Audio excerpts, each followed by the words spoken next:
Well, good morning, and thank you very much for joining us. I am Yori Folarin. Hope you had a great weekend. All sorts of political planning going on all over the place. You know, there have been state congresses all over. APC now has a new chairman in Lagos State, in the person of Alhaji Tunde Balogun. I guess congratulations to the party and indeed to new chairman Alhaji Balogun as well. But the other thing that we're going to sort of keep in view, maybe we'll be talking about that tomorrow, is the whole APC leadership thing with NPDP section within the party, some sort of turbulence. On the one hand, it looks like there are those who are saying in the new PDP section of the party that they are being marginalized by the ruling party. And so the ruling, they said last week when they alleged that they were being marginalized, the party has about a week to meet with them and resolve their differences. They didn't say or else, but it is implied, or else. That's on the one hand. Meanwhile, another group is saying, ignore them, call their bluff. But the party will be meeting with them today, and when we have anything on that, we'll be talking on exactly what the purpose of the meeting is and how it is going. I suppose it's all about evolving towards the 2019 election. Now, talking about the 2019 election, my guest, Davidson Isibo Akimen, he's also got his eye on that particular election, but in a different kind of context, in the sense that, number one, he's of the Grassroots Development Party of Nigeria, and he's a presidential aspirant at the moment in that party, meaning that there are other aspirants and the time will come. So I thought we'd just, take the opportunity to meet with you and know some of the other faces that will, or shall we say that are keeping a keen eye on 2019. So Mr. Davidson Isibo Akimen, you indeed are welcome. Thank you very much. I'm delighted to be here. Yeah, my pleasure. You are President Association of Licensed Private Security Practitioners of Nigeria, which gives us some insight into your professional background. So we'll come back and talk about maybe security in the country. Just over the weekend, there was news of a suicide bomber, a female suicide bomber in Gashua. These are things that we didn't used to know, but now they're coming into, our sort of political lexicon. But tell me, if you will, from security as a profession, now you have your eye on Aso Rock. If your party members are in alignment with you, tell me why that giant step? Because I think it is a giant step. Absolutely. A lot of people think so, but I think the presidency of the Federal Republic of Nigeria is open to any Nigerian citizen. Correct. And for as long as you have what to bring to the table, I think any Nigerian is qualified in that respect to aspire to the highest office in the country. Now, when I look back at my growing up years in my country, Nigeria, I see a lot of dashed hopes, great expectations that we had when we were growing up. Such expectations have been dashed. And this is not the Nigeria we look forward to meeting when we became adults. And I see that the myriad of problems that we face today, they're all man-made. They're created by us, the people. And I believe that these problems deserve solutions.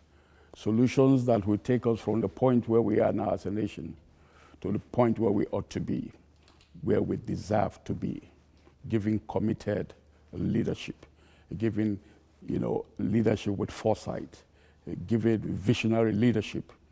And that is the reason why I'm stepping into the fray, to give that visionary leadership that is required to move Nigeria from the point that it is now, a point of despondency and disillusionment of the people, to bring them to Uhuru. That's why I'm stepping into the fray. Why Do you think you would make a difference? I'll put the question in context, because notable Nigerians have been taking a stab at this for decades now. They come very much along the lines in which you are coming, that look, things can't remain the same. We just need to lead. And they've been saying that, so they must have meant it when they were saying. And you, I, and all our fellow countrymen and women have observed that they've arrived and we still have complaints, varying degrees of complaints. In some cases, it's almost like a hopeless case. In some cases, yeah, it could be better. So in short, what I'm saying here is that you decided to join the fray, and you decided that the way to go is via a different party, not by joining with one of the big boys. Yeah. You didn't think that maybe there would be more traction, or maybe the way it works is that if you join one of the so-called big boys, then you might not get the kind of shot that you are able to get in your party. But you just answered your question, you know. You said other people have tried before. They may have had the same aspirations. And they are still trying. And they're still trying, yeah. Why did I not join the other big parties? Yeah, and work from there. I'm a man of faith. Okay. I don't see as men see.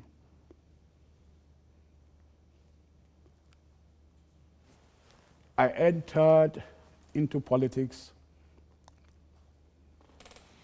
by divine inspiration. And I came on the platform on which I am now by divine leading. So if men have tried in the past and they have failed,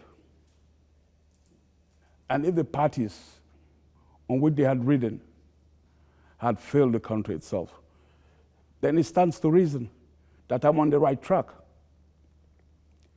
What we need is a breath of fresh air in Nigeria.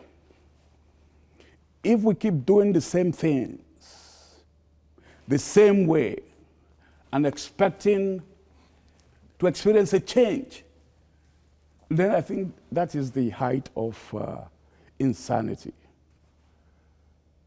So a breath of fresh air is what my party, Grassroots Development Party of Nigeria, is bringing into the polity. Nigeria needs recreation, rebuilding from foundations. And that is what Grassroots Development Party is bringing to the table. You're anchoring this on faith, which is important to you, and I imagine it must be important to every sane person, faith. It therefore seems to me that you think most Nigerians are also men of faith, and when faith connects with faith, there will be an understanding. Absolutely. But that hasn't worked in the past. It will work this time around. Okay.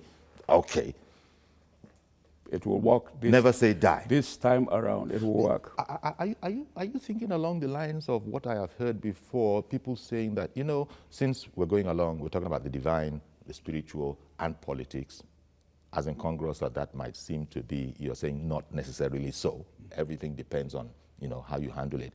I've heard people talk about Nigeria requiring something along the lines of what is being referred to as a national spiritual rebirth.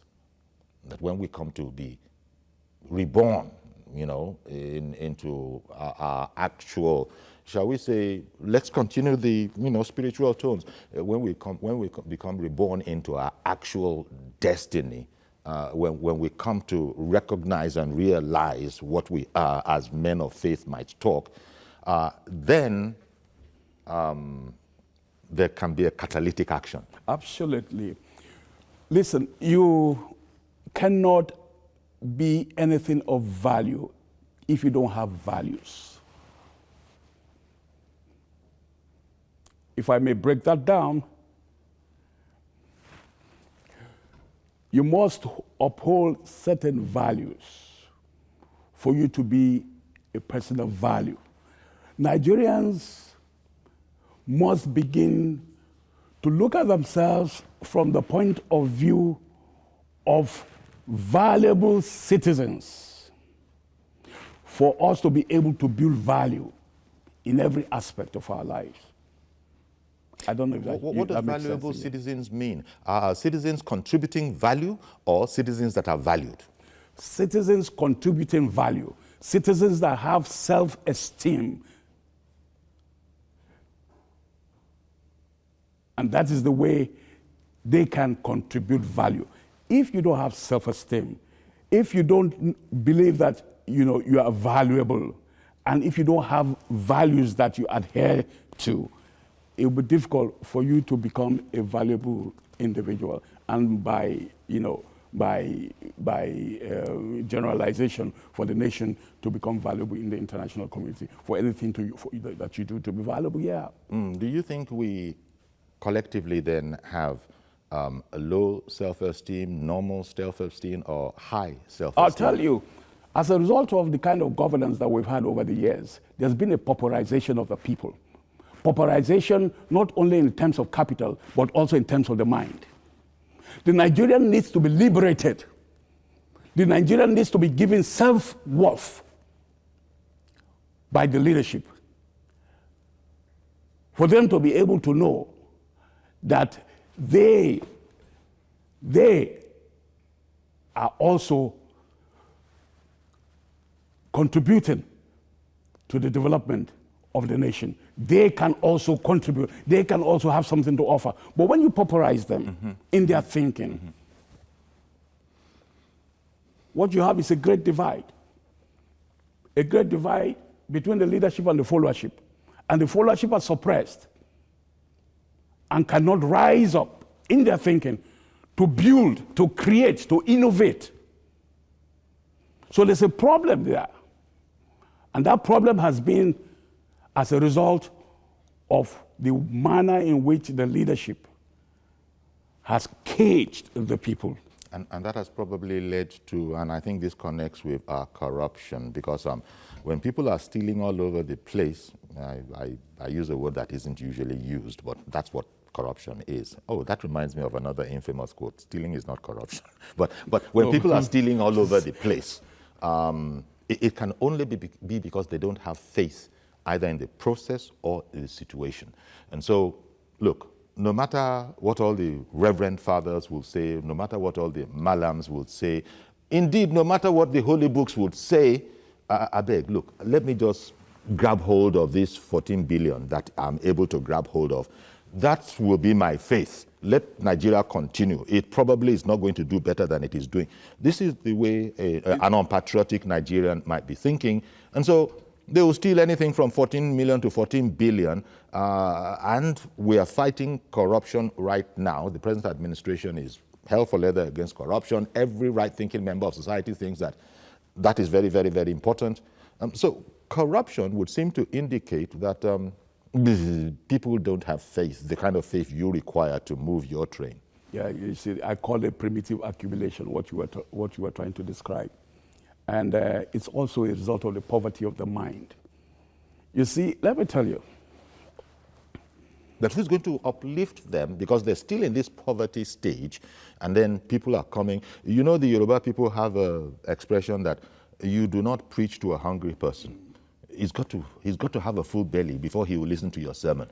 So there's that problem. Yes, that's what I'm saying, that at the level of Grassroots Development Party of Nigeria, we recognize, these problems.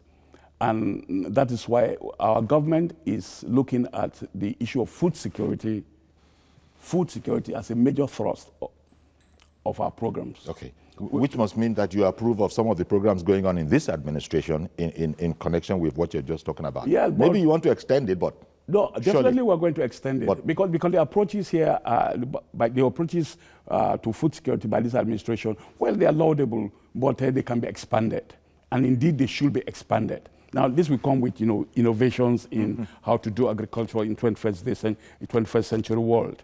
Are you understanding me? So what I'm saying in essence is this: that the Grassroots Development Party of Nigeria is going to bring about what you call a moral revolution.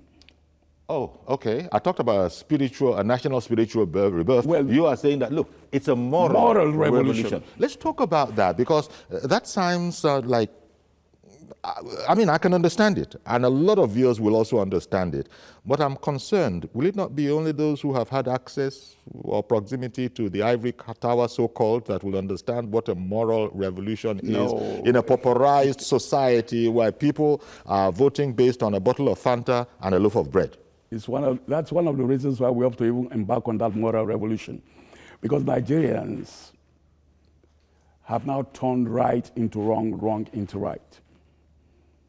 In many spheres of life in the country today, right has become wrong. Wrong has become right. Even as little as traffic enforcement, traffic rules enforcement, you will find that somebody is going on one way, on the opposite direction of traffic. He is on the wrong. Yet he's abusing you who is on the right, who is telling him to give way. Mm-hmm. It's the way we are. Because, Mr. Akimen, you are probably aware that this same person that you just described, should the person be in Ghana or the UK or the US, would never, ever dare do a thing like that. But the very moment he comes home, it's doable. That's why I'm saying that we have to go against the existing culture. We have to go against the existing culture, prevalent culture in the land. We have to have a counterculture. Look, righteousness is what exalts a people, exalts a nation. We have to entrench that. And that is why our government is going to be looking at the judiciary. We're going to be focusing on the judiciary in such a way that the systems in Nigeria will self-correct once the judiciary is upheld. Mm-hmm. Mm-hmm. Mm-hmm. The systems will self-correct. Because that's the adjudication, right? Absolutely. Because you've got to have a court or a place you can come to for resolution of disputes. Absolutely. And even the present administration, as you know, there was a time when the president had said he has his concerns about the judiciary. Mm-hmm. But that was some time ago. No doubt things have changed. So, but what you're talking about is fairness, transparency, equity, justice. And justice. And these are... those are the kind of things that everybody wants, but it takes a lot of working at. There are those who have even said that our people are very, very stubborn. You can't get them to change easily. In fact, I don't know, because the thing with a change is that, I'm guessing, it has to be willingly brought to the table. I will only change if I want to change. And since you said, and we also know that people don't speak the truth. You know, it's one thing for me to mouth change, but I'm also keeping my eye on a contract that's going on there that I'm not entitled to and that whatever I can be doing. And I'm actually praying to God, and this is the problem for people like you. Mm-hmm. I'm actually praying to God to make that thing that is off color, to make it possible for me, because you are the God that I trust. So it's complex. Yes, you see, that's the problem. You see, a lot of people disturb God too often with prayers that God is not ready to even answer, to even listen to. You understand? Yes. You know, there's the need for the people to be brought on the course of truth, on the course of righteousness. But the Bible has been trying to do that for thousands of years. Yes, it is a And the churches are full, yes. and the mosques are full, yes, and there's still a lot of badness in the land. Absolutely, but wherever the fact that Mahatma Gandhi said that, the fact that a portion of the ocean is contaminated with bad water does not mean that the whole ocean has bad water. You understand what I'm saying? So it's a continuous process. That is where the work is. The work is to continue to do that which is right and to cause that which is bad to turn to right. That's the work. If not, there won't be work. Okay, so I just understood you to say we have to be persistent. Persistence. In correcting the system, in staying on the straight course. and narrow. Yes. And even though the straight and narrow is very, very thin, and it is surrounded by this jungle of the not exactly straight and narrow, which is the more popular side, which is where everybody is, the shiny people, the glitzy people, the bling-bling people, that's where they are. Yes. How do they not drown out the guy who is on the straight and narrow? That's why you must allow your institutions to work. Institutions must work. Institutions must be strengthened and deepened. Now, those institutions are the organs that regulate, society. So, but where individuals become stronger than institutions, that's where you have all these people, barging in and destroying the system. But you must allow your institutions to work. Our party, our government is going to ensure that we give the institutions the powers that they deserve, and we allow them to thrive. Wow. We're chatting with Davidson Isibo Akimen, who is a presidential aspirant. He just might make it as a candidate in his party, the Grassroots Development Party of Nigeria. But, we're so happy to have him and hearing some of his new ideas. Now, calling in from Tema in Ghana. Good morning, sir. Good morning, Uncle Yori, and good morning to Mr. Davidson. Yes, thank you very much.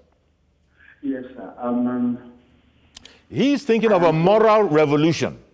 Yes, sir. Please. I buy in the idea of moral revolution in Nigeria. But are we going to, morally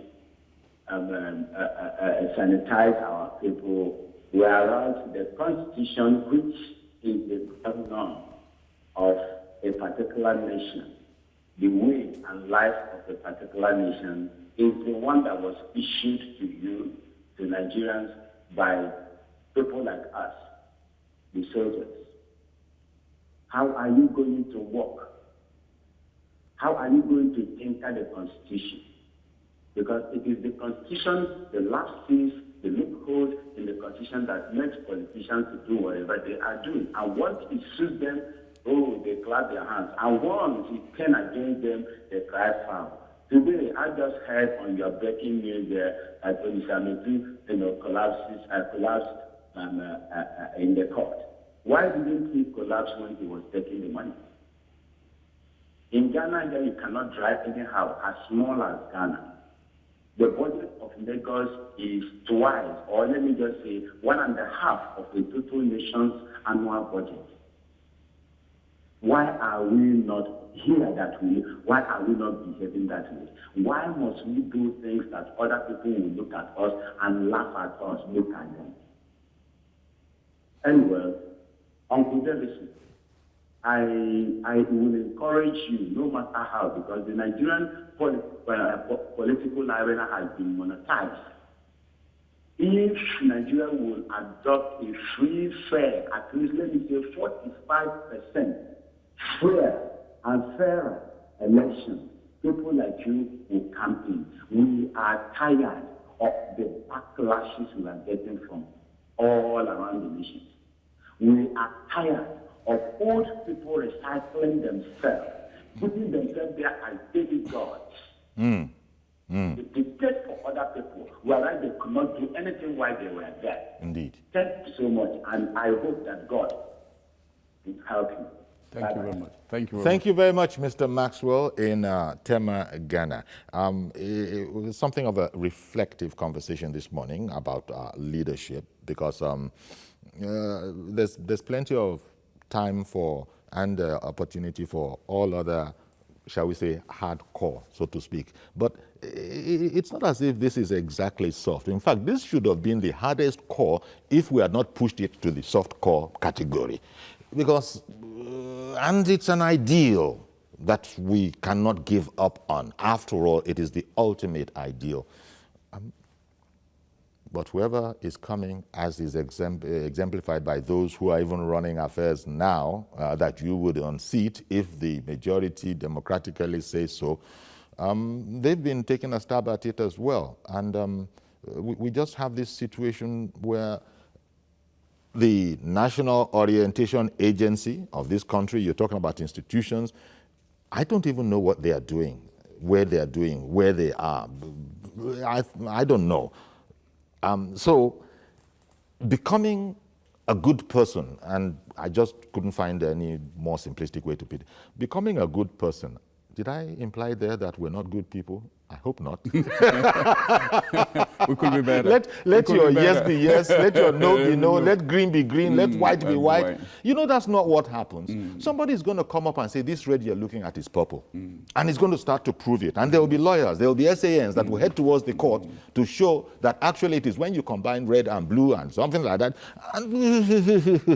Mazi Okorafor, good morning, sir. Good morning, sir. Good morning, presenter candidate. Good morning, sir. Thank you very much. Good morning. Aspirant at the moment. Yeah, I know that it's an aspirant now. We have to ginger him up so that we work hard now. Okay. And play the game. Okay. Honestly, Nigerians need a spiritual change. Not only spiritual change, and we need actual change to think rightly now before the 2019 election. See, you have to say, how many Nigerians are ready to look forward? Look at today. Our nurses are on strike.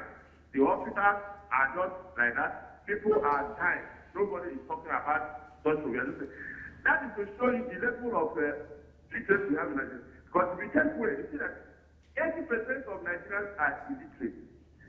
10% are what? Semi-literate. Yes, only 10% are illiterate. They don't have to read and they don't have to read. Now, you see the gap is too much. We are now on the era of Holy Spirit. We ask the Holy Spirit to direct us. Now, God is saying we should pray, we should pray. Now, you have to put this prayer into work. If Nigerians will say, okay, they can now start to go and register, go and collect their PVC. How many people have done that? They are still starting every day. How many Nigerians have not collected their PVC when you check the statistics of INEC, which is very, very good. That is what we are talking about, illiteracy that is disturbing Nigeria. If everybody will go and collect his own vote and sit down, think within himself and within our own spirit, let the Spirit of God be able to direct him or her. You go out and go that. But now, how many people will be alive before this 2019 election? Look at what is happening with our primary elections in all the country, what is happening. It's very hope. And what is alarming most, this our youth we are talking about, the turn of the youth, and the youth are being used for all these perpetrators, which is very, very alarming. Now, whether the youth are listening or not listening, they should advise the youth that the church or anything they want to in their farm, if they want to trade inside the bush, the church is here. Thank you very much. Have a blessed day. My brother, I pray for you. May God help you and guide you so that your prayer will work in Jesus' name. Amen. Thank you very much, Mazi Okoroafor in Arochukwu. As I said, it's a more reflective political conversation. We're not we'll come to some of it, but because we need to, that you have put yourself forward as an aspirant, we need to know one or two things about you. But essentially, it's about those really, really important aspects of humanity. Before we then go into anything else, whatever the job is, you want to be a doctor, you want to be a lawyer, you want to be a president. These conditions are still, where they are.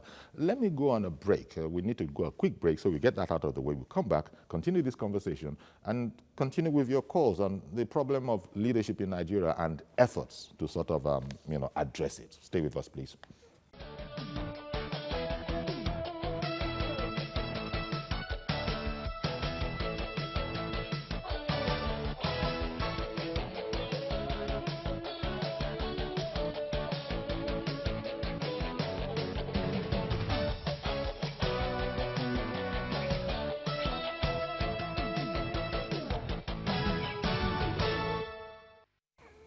Okay, welcome back. Our guest, Davidson Isibo Akimen, and he's a presidential aspirant and hopes to become a candidate of his party, GDPN, Grassroots Development Party of Nigeria. We're off the beaten track today. Usually we're dealing with the big boys, the ruling party, whoever, the top two, but it's more than that. And the political space, it has more people, and more institutions within it. So we're looking at one such today. But just to sort of, we've heard what you've said. You've said faith is very, very important. Let me ask, what therefore would your political ideology be? Because people say Nigerian politicians lack any ideological focus. Do you have an ideological focus? Yeah, absolutely.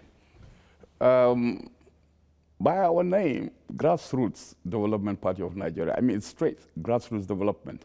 So the ideology of the party is actually reducing the rural-urban drift. That is to say, reversing the rural-urban drift. And that will occur by concentrating on the deployment of infrastructure to our rural areas and ensuring that foreign direct investments are targeted towards the rural areas to bring about industrialization of the rural areas. That way, most of these things we're experiencing where our youths are going, and killing themselves on the Mediterranean because they want to get to a small country like Italy or any of those European countries to do menial jobs, all those things will be reversed. Our youths will be finding jobs in the rural area. They won't even have to come to the urban areas in the Lagoses and the Port Harcourts and the Kanos of this world, to look for jobs. Good life. Okay. Will be better life for rural dwellers. Okay, okay. A better life for rural dwellers. Yes. And when you look at your name, Grassroots Development Party, there's also part of the answer in the very name That's it. Of the organization. That's it. I don't want to distract because I was wondering, so why don't you start, and it's just a question of somebody who doesn't know anything, why don't you start at the state level, since it's the grassroots, and between the grassroots and state, but you're going all the way, first time out, all the way up to Abuja and Aso Rock. Or that's as an individual, you mean? Yeah, even as a party. As a party. Even as a party. Yeah. Now, let me tell you something. But I'm sorry. Yeah. I'll let you address the question, but I have Mukhtar from Kano on the line, so I don't want to lose him. Good morning, Mr. Mukhtar. Hello, good morning, Uncle Yori. How are you doing? Very well, sir. Thank you for calling in. Let me contribute. Sure. I think what the presidential aspirant is saying, I think is the right thing. Let's look Nigeria before independence and before 1966. Nigeria was good. It was a beautiful country. We live together, we eat together, we do everything together, irrespective of the differences in politics, in religion, in tribes. Now, I'm sorry to say, let's refer back to the era of the military. The military really bastardized this nation because there were a lot of bad things that happened. And unfortunately, it was with us. And we were trying to smash it down, to leave it alone.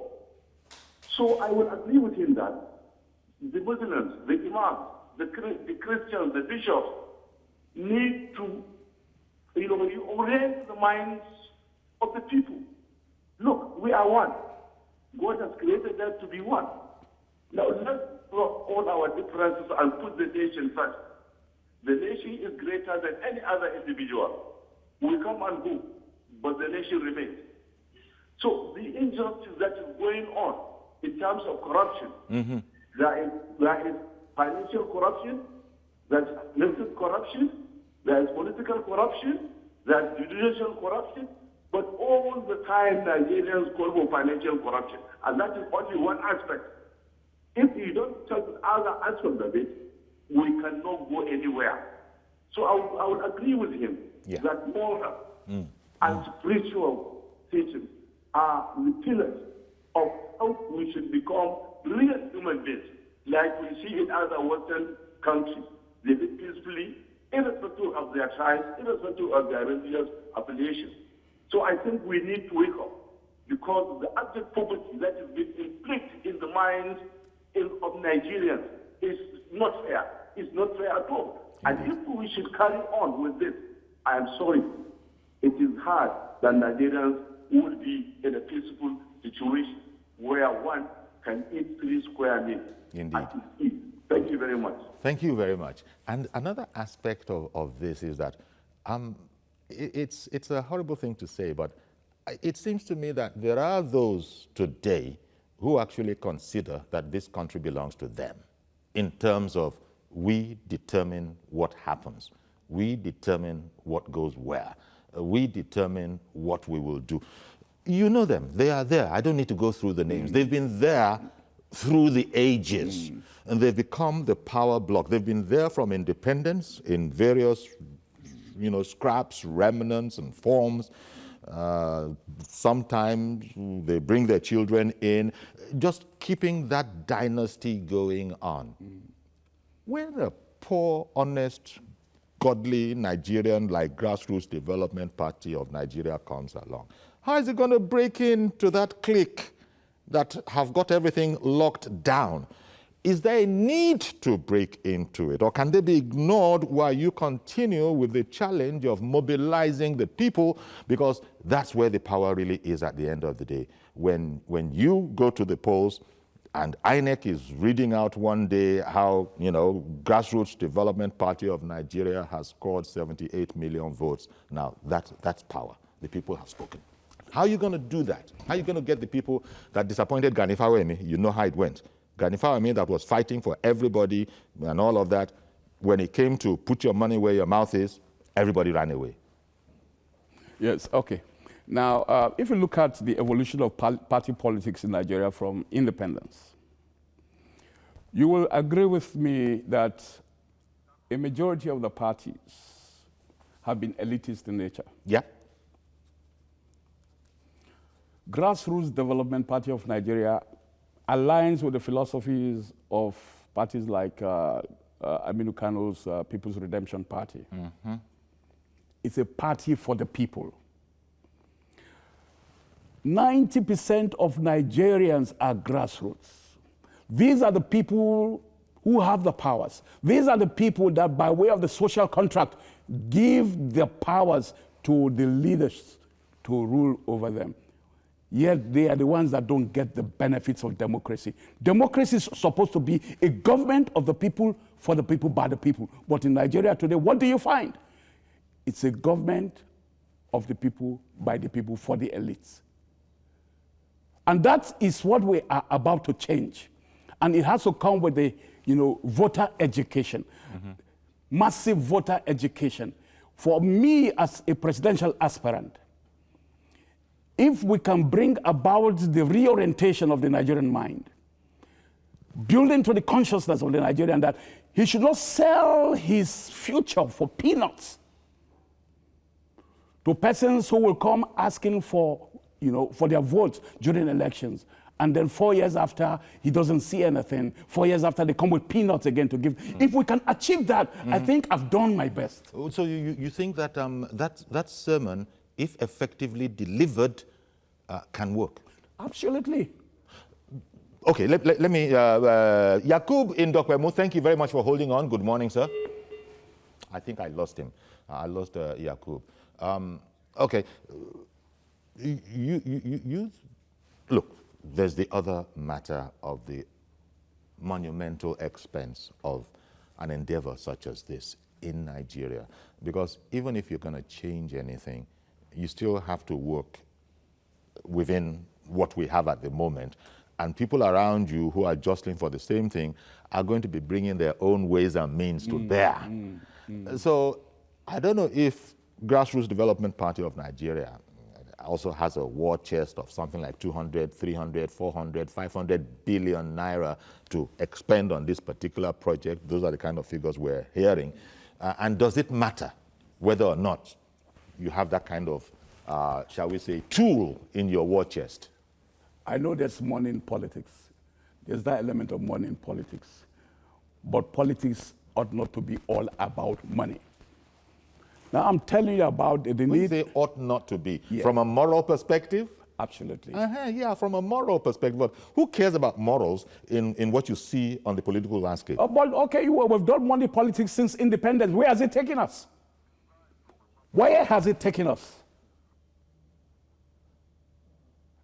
Your stance seems to say nowhere. It has taken us nowhere. Where are the poor people crying for change? Where are people crying for real transformation now? Where are people crying for against the political class? Because all of the money politics has not yielded any dividends to the people.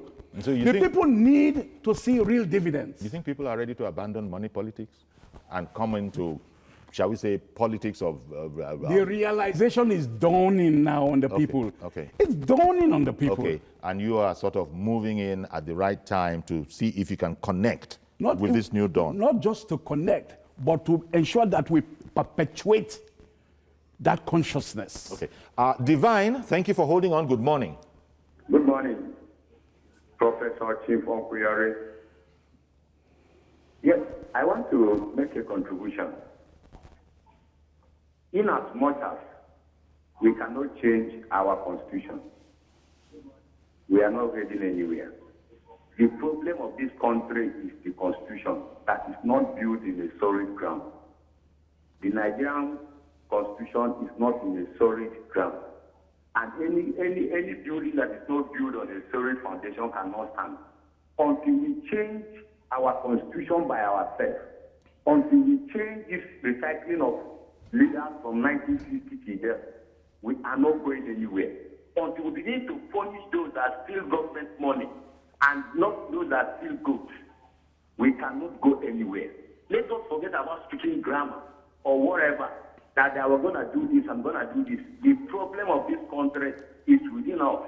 Until we change our mindset that this country belongs to us, that this country is meant to be one, until we believe that person that is in Sokoto is a Nigerian, until we believe that person from East, from Enugu, from West is a Nigerian, until we believe that we collectively we are Nigerians, that we are meant to be together, we are not going anywhere. Until we change this issue of this is my person, and winner takes it all, and we are not going anywhere. Until we change our judiciary. In fact, the major problem is our judiciary, where the truth is not being told, where our leaders are being, they hide under the cover that I have immunity, they cannot be brought to book.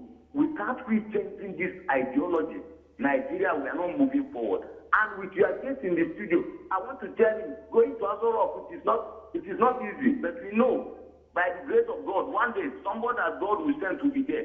But it is not where you go with righteousness, because they are full with secrets and things that cannot be told. There are some hidden truths Okay. they cannot tell us. So Okay. let's call it spade a spade. Let's punish those that do the wrong thing, Okay. not those that because my father is this, my dad is this. Okay. Thank you very much for calling in, Divine. Interesting point he makes there, that I hope you're not being naive, that righteousness, purity of spirit, goodness of intention, all of those things that we are admonished by the holy books to embrace might not be enough when you are among the kind of people that politicians are reputed to be. What are you talking about? Do you know that there's what you call light in darkness? Oh, yes. Oh, yes. Darkness exists. But when light comes into darkness, darkness must withdraw. Because it's no more for 100% darkness. So let me just leave that for you to conjecture. Go ahead, sir. Okay. What would be your thoughts on the constitution that people are referring to? Maxwell, first from Temagana, referred to it. Divine has referred to it. Do you have thoughts? They think that the constitution as it is an impediment to smooth running, quite frankly, of our society. The constitution... Because it's a fake constitution. It purports to come from us, but it didn't come from us. The constitution is a document that is, originated or generated, is supposed to be generated by the people for the people. Now, this constitution that we are operating today was foisted on us. Okay. Right? So does it matter, as people have indicated that it's a problem? Do you also think it's a problem? The people will come up with a constitution that will, regulate their lives. If you were to come into office, for example, would you like to spearhead such an operation that people might want to find their way towards coming up with a constitution that is won by the people? When we get to that bridge, we'll cross it. But you can work with what you have, seems to be what you're indicating. That for the moment, even though it might not be the best, we can still work with this. Any constitution that will allow for true Nigerianism, any constitution that will put national interest first is what I will work with. Okay. Samson in Warri, good morning. Good morning, Professor Onkuyori. Hope you are back and strong now. Oh, thank you very much, Samson. Yeah. Good morning, our guest to the studio, sir. Onkuyori, if you could check this thing very well. I did say it, and I will continue saying it. Our problem, number one, is the Constitution. Then number two, the second one is the money bank. The money involved in politics. Onkuyori, it is so far-fetched. I'm paying my office in 7:30. I've never seen 1 naira. And the solicitor, no single claim. And somebody is sitting in Abuja, collecting it in an hour.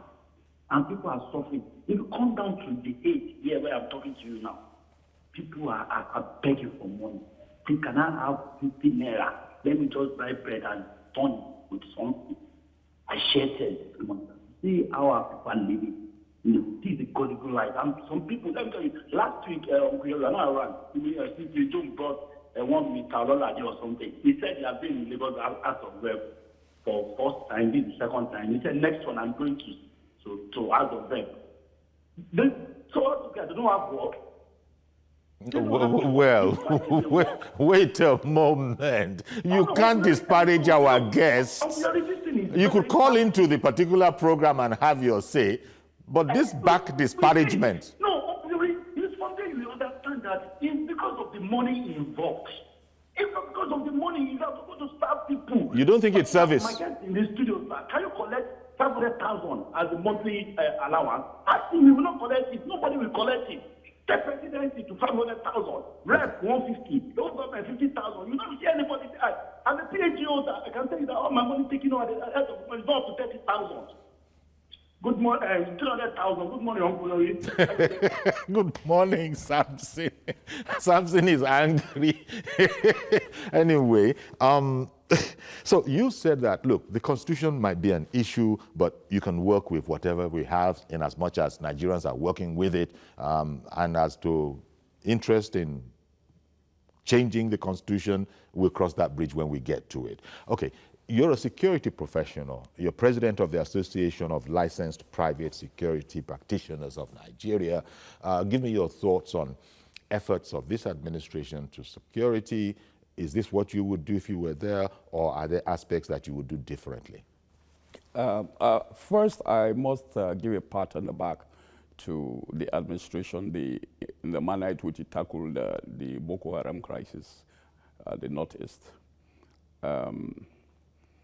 But the recent security developments, especially in states like Taraba. I beg your pardon for interrupting you. A caller we lost has got back in. Yakub, good morning. Yeah, good morning. Shivjori. Yeah, thank you for calling. Yeah, thank you very much. Shivjori, a lot of things we need to say this morning, but there is no time. I quite agree with your guest in the studio this morning. Davidson. Yes. You see, Shivjori, he has the aspiration to become a president in this country. But I can tell you, Shivjori, the truth must be said. It is not going to be easy. It's not going to be easy, number one. It's not going to be easy for anybody. For anybody. Okay. But it can be easy for some certain people. Okay. You know, because the poverty level in this country is so high. You cannot do away with politics in money. If anybody tells you that I want to become a president, I don't have money, the person is joking, Shivjori. Because here in Lagos, we are exposed, we know what is going on. But if you go to a rural area where there is they don't even have light to even access to television, they don't even have access to this program. But whenever they give them 1 cup of rice and then 2,000 naira, or maybe even 500 naira, they are going to vote for them. But if the problem you have in this country is one thing. I don't even believe it's leadership. That's one part of it. The problem you have in this country is institution. If our institution is working, who is that president there to against the law of the land? If the institution can catch up with him, if the institution is working, you cannot see a Senate collecting 13.5 million naira as a running cost, and then Nigerians sitting down and looking at them. And this is the money they are collecting. They are getting this money in order for them to read them back to the Senate or House of Representatives, maybe. And then Nigeria, we are still watching them. Say nothing. Okay, I've got to interrupt you. I beg your pardon, Yakub. Thank you very, very much. Appreciate your understanding. Okay, because I wanted to get your thoughts on security. I interrupted that and I've completely run out of time. So I was asking, what would you do differently, or you just tick everything President Buhari is doing, and when you come, you just continue from there? No. Like I said, with regards to the fight against Boko Haram in the northeast, no, very well done.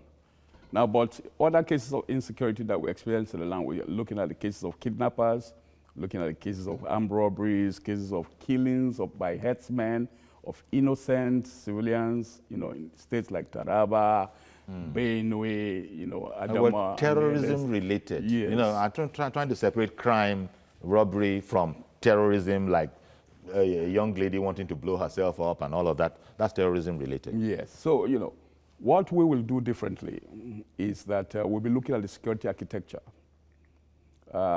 What's that?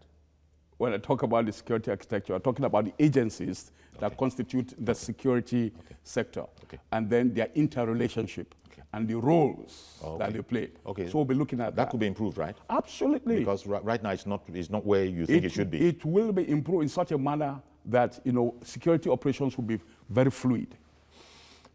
Okay, because of time. I wish I had another hour to sort of delve deeper into this, but I guess I can understand. The important thing is that, we've had a look at you, we're seeing you, we've heard Davidson's voice, and we wish you all the best. Thank you very much. As you continue in your endeavor, all of which is to make your beloved country, Nigeria, a place that all of us will be proud to be.